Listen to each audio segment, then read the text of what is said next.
ஏம்மா சங்கீதா, 27 வருஷம் குடும்பம் நடத்திட்டு இப்போ என்னம்மா உனக்கு டிவோர்ஸ் வேண்டி கிடக்கு? அப்போவே ஒரு 5-6 வருஷத்துலேயே நீ அந்த மாதிரி பண்ணிட்டு போயிருந்தா நியாயம். இப்போ பண்ணிட்டு என்ன பண்ண போகிற?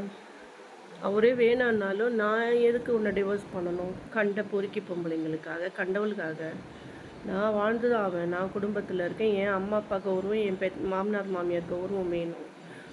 தள்ளி வச்சிரு. பிடிக்கலன்னா போ. நீ எங்கே வேணாலும் எங்கே வேணாலும் போ. எனக்கு அதை பற்றி கவலை இல்லை. என்ன தொடாத, என்கிட்ட வராத. உனக்கு எனக்கும் பேச்சு இல்லை. மனசால டைவர்ஸ் பண்ணிட்டு இருக்க வேண்டியது தானே.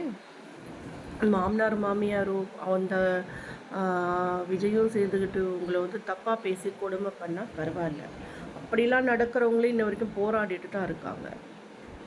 அதனால் இப்போ பண்ணி என்ன பண்ண போகிறீங்க? குழந்தைங்க வளர்ந்துருச்சு. குழந்தைங்களுக்காக வேண்டியாச்சும் நீங்கள் இருக்கணும். அது இல்லாமல் நீங்களே வந்து வழிவிட்டா மாதிரி ஆகிடும். சரியா?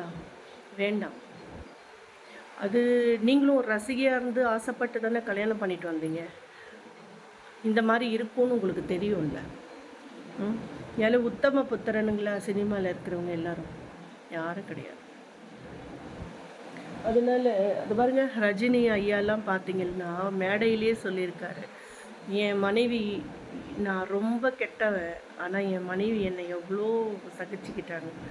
ஆம்பளை தன்னோட மனைவி நம்மளை சகிச்சு வாழ்ந்துட்டுருக்காங்கன்னுட்டு வெளிப்படையாக சொல்கிறார் பாரு, அவர் ஆம்பளை. ஒத்துக்கணும். தன் தவறை தான் ஒத்துக்கிறவங்க மனுஷன். உன் புருஷன் ஒத்துக்கலையா, விட்டுடு, தள்ளி வச்சிடு. டிவோர்ஸ் வரைக்கும் போய் அந்த ஆளுக்கு சுதந்திரத்தை கொடுத்துறாத.